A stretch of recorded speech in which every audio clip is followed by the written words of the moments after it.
Today I thought I'd take you on a little tour and give you my thoughts on the Speedball lino cutting tool. It's a fantastic tool particularly for beginners who are fairly new to carving block prints or carving lino cuts. It's really affordable. It's pretty easy to get, particularly in North America. You can probably find it at most craft stores or art supply stores, and the price is really good because you get a few different options of blades all in one tool. So first I'm going to show you essentially just a quick guide of how to use it. This side is the blade end, this side is the handle end. You just kind of nestle it in your palm like that so you can have power when you push against. I just have a couple different scraps. These are just scraps that I just grabbed out of the pile that I have in my art room. This is a soft material, so you can use it to carve soft materials. Essentially, you just carve just like that. This part of the blade, it's on an angle, so this part of the blade will be essentially horizontal to your block. And because of this angle, this part goes up, which is nice and comfortable for your hand. And because you're pushing with your palm, it doesn't take that much strength, particularly with this soft rubbery material. Now I'll just really quickly show you same sort of thing. This is the traditional lino. You can see I've used this to test out this other carving tool I have. So essentially same thing. You do need a little bit more power on these ones. This traditional lino, just because it's harder. But again, you just push with your palm. And it works really well on both of these types. I find the professional carving tools do tend to work better on the traditional lino, while this still works pretty good on the soft cut. Okay, so I'm going to take you on a tour of the actual tool itself and how you use it to switch the blades. So this is a blade. It's a blade that is removable. This is called the chuck. It's the little mechanism that connects the blade to the handle. And this is the handle. The nice thing about this is you just unscrew the end and your extra blades are just stored right in there. So you always have them with you. And to change a blade, you just unscrew until the blade loosens and you pull it out. Now let's see if I can get this to focus. So you can sort of see on the inside there's two pieces that nestle together, and within there's a small space, and that's where you slide your new blade in. So I'm just going to grab one of these blades. Make sure that when you're inserting the blade, you're inserting the dull end into the mechanism. You want to have your sharp end out.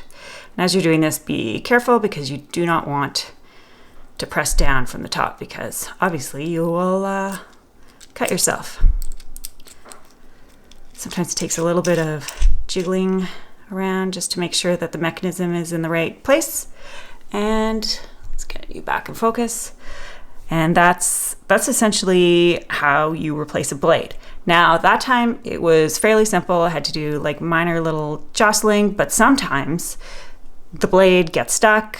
The mechanism kind of just gets a little bit out of place. If that happens, just completely unscrew it.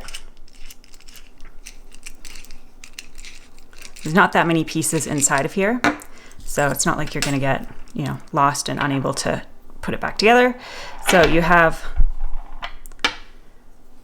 this is the two pieces that are on the inside. And you can see on the bottom there, it's narrower right there, and that's where it sits right there. And this small piece right here is basically what holds your blade in place like that. And then this goes around and tightens onto the handle piece. So let's see if I can get it back together without dropping everything anywhere. If you can avoid having to take out a part completely, it's great because it's easy to drop all the little pieces and then you have to go chasing after them. Okay, so there you go. That's essentially how you change a blade. And I'm just going to show you. Here's the full set of blades that came with my version. Your version might come with slightly different blades, so just take a look at the packaging. So it came with the number 1 and number 2. Both of these are V gouges, so I've done a little drawing that shows you about the size and the shape of what the blade itself is. So you can see this one's really tiny. And this one, it's also a V shape. It's a lot bigger. Of course, as soon as I move these, they just spin around. And then 3 and 5 are U gouges. So I don't know if you can see them, but different widths and sizes of the U. This 5 is really great. Once you get to large open spaces, you can clear out a lot of the lino really quickly. And then this number 6, I actually rarely ever use this, but essentially it's like using an X-Acto knife. You could probably use it to clear away lino that, like if there's a specific shape you want to carve, maybe, but I suspect it's too thin. Like it's probably better to use this tiny U-gouge to do small details. This I probably would use more just to cut away, like for example, with this piece of rubber, I was carving a lino in here, and this I just cut it off completely, so I would use it that way, just like an X-Acto knife. Now, one of the major downsides of the Speedball lino carving tool is you can't sharpen these blades. So once they're dull, you just have to throw them out. They're just not sharpenable. They're not the right type of metal. So you have to make sure you have on hand some replacements. You can buy replacements in sets. I've also seen them, I think, as individuals, but I have trouble actually finding the replacements, which is unfortunate. They're not very expensive when you do find them, so that's good. It still keeps it as an affordable item. It's just making sure you can actually find them to get the replacements.